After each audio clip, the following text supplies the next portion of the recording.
Hello, geometry students. Today we're going to look at angles in a circle. And we've looked at a couple of different angles so far. We've looked at like a central angle where the vertex is at the center of a circle. And then we know that the arc and the angle have the same measure. We've also looked at what we call an inscribed angle. And that is when that vertex is right on the edge of the circle there, right? We say on the circle. And then we know that the angle is going to be half of this intercepted arc. We're going to just look at the general case today, like what happens when we have an angle that's just anywhere in the center or outside or on here or a tangent or anywhere here. And we're going to see how we can deal with these problems in sort of a uniform way. The first type of angle we're going to talk about is called an interior angle. And in an interior angle, the vertex is inside. That looks like this. So my vertex is inside a circle. Now, we're always going to deal with this the same way. I'm going to look at the angle that's here. And in this case, I'm going to have to always consider the vertical angle as well. Now, the two angles are the same, but the two arcs may not be. So here's the formula that we can use. The angle plus the angle equals the arc plus the arc.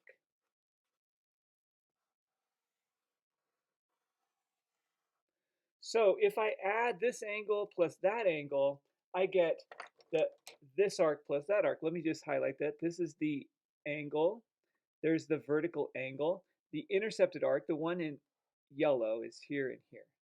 Case number 2. The vertex is on a circle called an inscribed angle.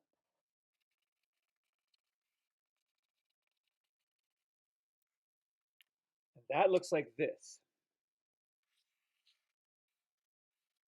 We're also going to consider that one of those could be tangent. So I'm just going to put a tangent line. It means it intersects at one point. Now we could use what we already know. The angle is half of the arc. And we'll get to that. But today we're just going to see how we could just approach all these problems the same way. I've got an angle and I have an arc. But if I want to use the same formula, I actually can. And I like to do that because I won't remember everything, but I kind of remember, I can remember one thing. So I'm going to draw in the other side of that angle. And so I have now the vertical angle. And there is no arc on the other side. So that arc is 0. So I'm going to use the same formula there. This one is also true. If I draw in the other side and I look at perhaps this interior angle. So I have two angles, but one of the arcs is missing. So I have this angle and this angle. I have this arc and there's no arc over here. So I'm going to write down my formula again. The angle plus the angle equals the arc plus the arc. And today I'm just going to go to that every time. One of those arcs will be 0. We'll see that. Number 3, we have an exterior angle. That means the vertex is outside a circle. So that would look like this. There it is, and there's my exterior angle. And if I highlight that, I see that I have two intercepted arcs. I need two angles. The other angle, of course, is on the other side. So I might want to just draw that in and say, oh yeah, there is an angle over here, and that's the one that I'm going to be dealing with. There's no arc over there, but there is an angle. So now I have my two angles, vertical angles, and I have two arcs. Now notice that this arc, I like to think about it as curving the wrong way. Like this one is facing that angle. This one's curving the wrong way, so it has to be subtracted. When it moves over here, that it's going to have to be subtracted. For the exterior angle, the formula looks slightly different. It's going to be angle plus angle equals the big arc minus the little arc. So that is, we say the big arc, and that is the little arc.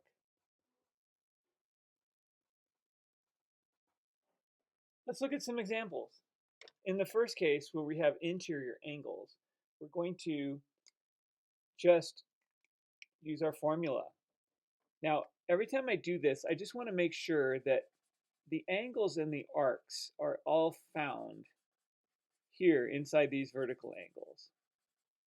So I want to find out x. I might notice that there's another x on this side that's not there. So now I'm just going to use my formula. Remember, I'm always going to say that the angle plus the angle equals the arc plus the arc. And I just plug it in. So I have x plus x equals 45 plus 25. And that's it. So I combine like terms. 2x equals 70. I'm going to divide both sides by 2. And I get x equals 35.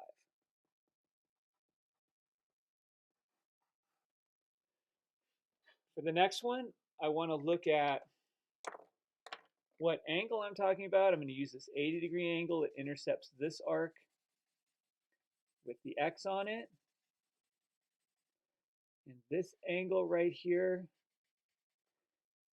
intercepts the 20 degrees. So make sure that your arc talking about is in the yellow, and this other arc, there's two arcs and there's two angles. One's here and one's there. The other angle is 80 degrees as well. So when I plug this in, I get the two angles, which this one's 80. And so I get 80 plus 80, that's angle plus angle, equals arc plus arc, which is x plus 20. So go ahead and solve that.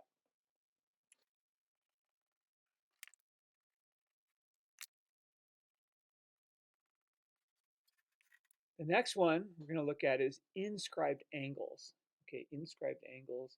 So we could use the angle as half the arc here. So I'm just going to do it this way though, just to see, like this is always the same. If I knew that I had two intersecting lines, it would create my two angles. So whenever you use this formula, you have to have two angles, the angle and its vertical angles. You have to have two arcs, but sometimes the arc is equal to 0, as in this case. So there's my other angle. And now I'm just going to do angle plus angle equals arc plus arc. So that would be x plus x equals 40 plus this other arc, which is 0. And that's basically how we could do it. So we get 2x equals 40, or x equals 20 after I divide both sides by 2. So there we have it. For this next one, I want to look at this also and make sure that I've got my angles in my arc. So here's an angle.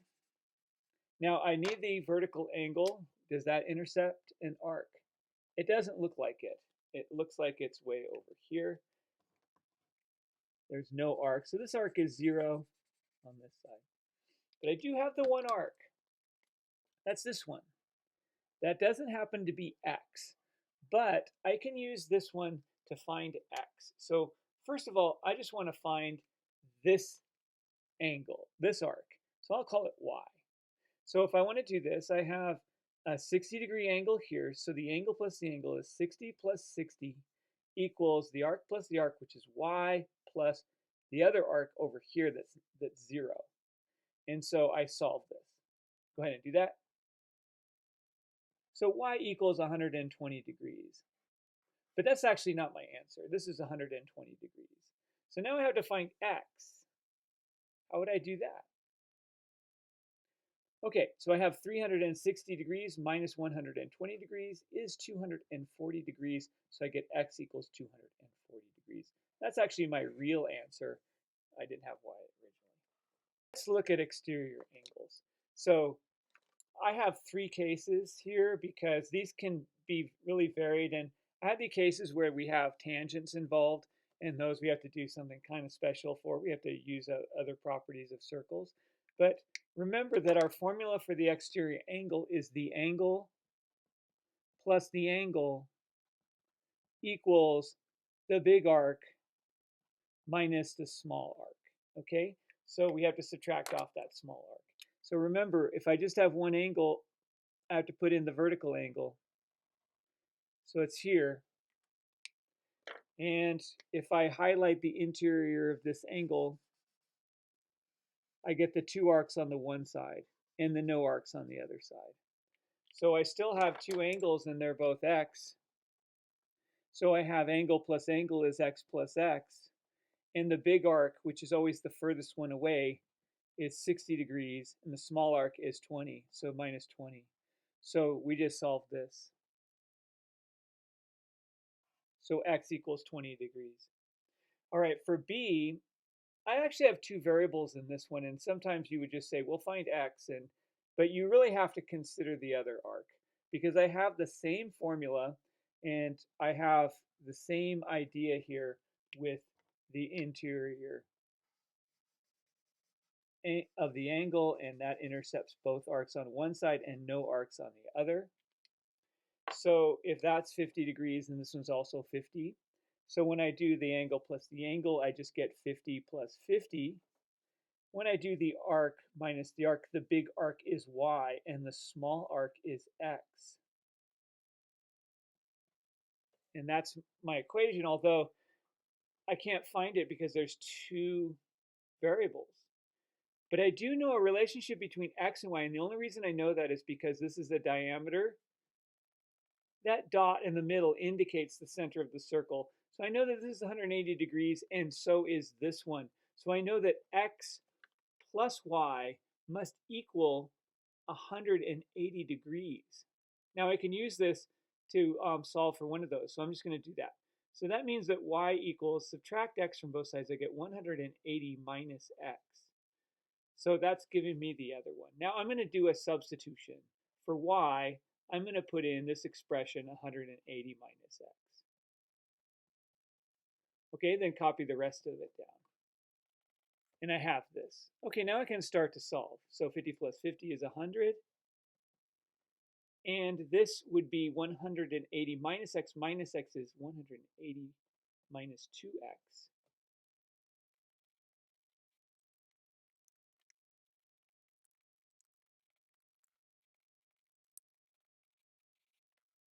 Okay, so I found x is 40 degrees. That's the small arc. The big arc would be 180 minus 40.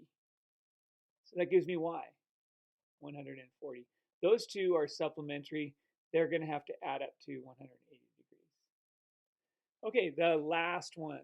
So now I have 2 arcs inside the angle, and I have 2 tangents. So I can also solve this one only given one of the arcs. Remember that the other angle that I haven't highlighted is also x over here. So when I do x plus x, or angle plus angle, I have x plus x. So I have x plus x equals the big arc, 260, minus the small arc. And in this case, I can find the small arc because this one around this way is 260.